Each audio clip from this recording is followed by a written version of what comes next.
This is Know Yourself, a channel that we have designed to help educate and give us information about life. Today, again, we have yet another exciting topic to discuss with you. We have started a long journey on communication, and I believe the previous presentations you have not forgotten the introduction that we have given. Today, we're going to look at barriers to effective communication among couples.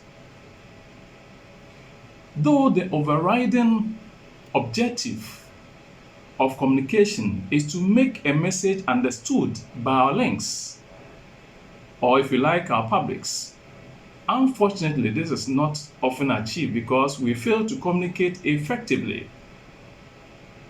A number of barriers, or obstacles, if you like, are responsible for such ineffective communication. And so in the presentation, I'm going to discuss some of them with you so that you be careful when you are communicating. The first one that we want to give attention to is differing perception. Different perception has to do with people who receive information and are to observe or analyze or react to an event. And in most cases, people observe, analyze, and react to such events differently. This is because we have different backgrounds. At times, it comes as a result of, if you follow the previous presentation, either the person who is sending the information did not encode it well, or those of us who are also receiving fail to also decode. And I believe you are familiar with these two terms when we're looking at processes in communication.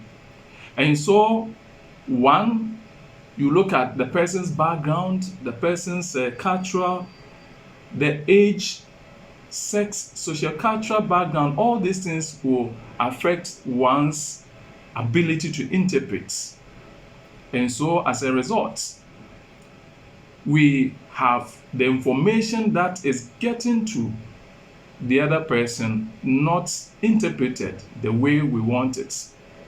Then again, if you are couples, since our focus is on couples, and we are communicating and we fail to recognize that each of us as couples has distinctive personal needs, and I believe you've not forgotten when we're looking at the emotional needs of couples. We mentioned that ladies generally, even though human beings differ, generally every lady likes tenderliness, care, and you need to pamper them. They like it that way. And men are to be cheered on, respected, reverenced. And so if you fail to recognize that just as you have your personal need and you want someone to give you attention, the other person who is your partner, your spouse, also has the same needs just as you do. If you fail to recognize that, you become self-centered, and as a result, when you are communicating, you may not consider the other person. This will be an obstacle. It will be a barrier. Then again, if you also fail as couples in your interaction to resolve differences God's way, especially those of us who are Christians. Yes, I keep saying that the two of you, it is because you have a certain contract. It is because of the relationship. That is why your partner has offended you. And as a result, the Bible gives us instruction to forgive. And as a result, if you fail to settle your differences God's way, then you are bound to face problem in your relationship. It will serve as an obstacle. Another obstacle to effective communication among couples is semantic problem. It occurs when either you use words above your partner or words that have different shades of meaning, what we call connotative meaning. There are some words that may have shades of meanings, and as a result, once you use it this way, example is the common word like cap. cap could be the one that we put on our head. It could also be a cup that we use for drinking water. So if indeed you are speaking or communicating with your partner and you ask him or her to get you a cup without situating it well, then you are bound to cause him or her to struggle in his or her attempt to respond to what you are demanding from him. That's just an example that I'm giving.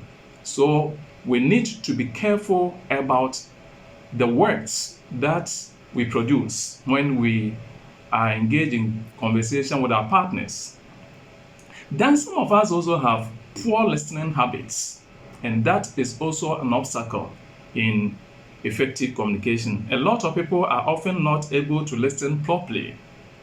Some keys to effective listening include listening or learning to tolerate silence, concentrating on the speaker and observing body movement and facial expressions, then asking questions for clarification on some of the issues.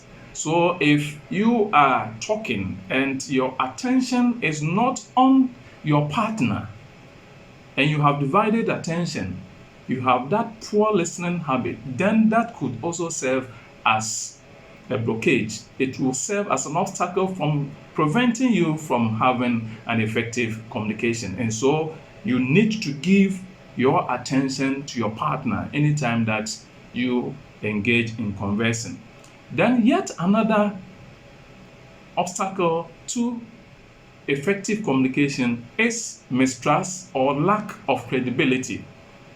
And so in most cases, I say that say what you mean and mean what you say.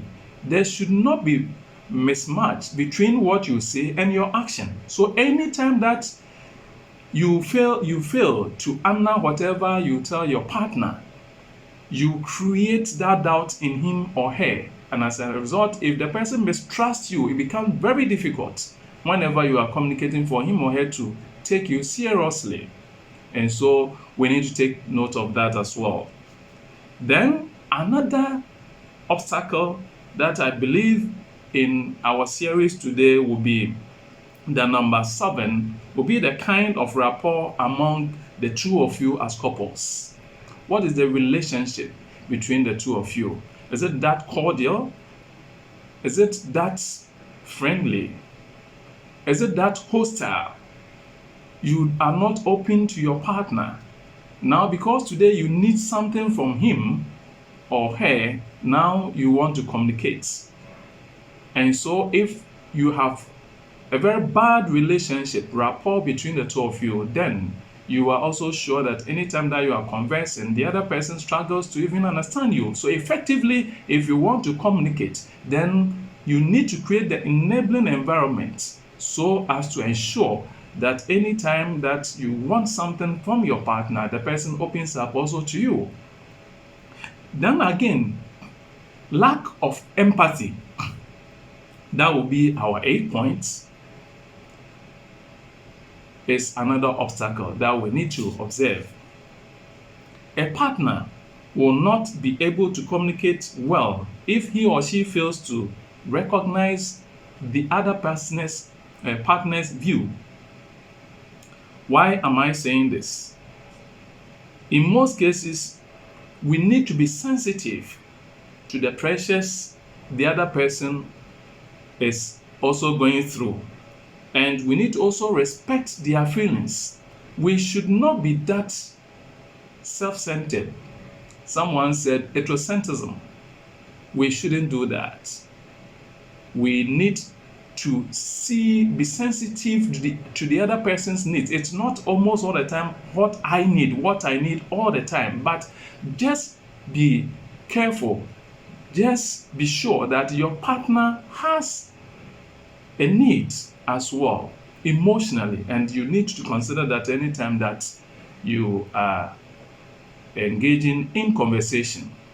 And so be empathic. Put yourself in his or her situation, and so you can understand. Yes, I'm tired. Is it true that he or she is tired? Yes, I'm burdened. Is it true that he or she is burdened? Is there anything that you can do to support? Ask yourself. And so once you put yourself in the person's shoes, you will be in better position to appreciate him or her, even as to when to communicate and what to say at what time. Then what I want to end today's presentation with is what we call emotional reaction. This is also another source of obstacle that prevents us from achieving our aim of being understood by our receivers or recipients. Emotional reactions like anger, love, hate, jealousy, fear, among others, influence how we understand each other's messages and how we influence others with our own messages. So when you are communicating with your partner, when you are communicating with your spouse, you need to know his emotional or her emotional states. The person just receives some query from the workplace. Now the person comes home and you also want to bombard him or her with some other household chores. He just came from home came from work after the hard day's job. Is there a possibility of you giving him or her time to relax? So our states influence the way we receive or even give. So if I'm angry, then you should be sure when I'm communicating with you and I don't take extra care, tendency is that I will not communicate the way you would want it. And so let us take care of our emotional reaction. Just understand the state of mind of your partner. And I believe in doing this, you would have effective communication. Once again, today we just try to share with you in summary some of these points so we can take care of them. And as a result, we'll prevent these obstacles. Make note of them so we can have effective and achieve effective communication anytime that we are in dialogue with our partners as couples. Thank you so much for your time. Almost all the time we entertain your comments, and we also encourage you to subscribe. Whenever you subscribe, just press the button and then the bell as well. This will help you receive more content. And then again, if you have anything to share with us so we can serve you better, feel free. Thank you so much for your time. Bye-bye.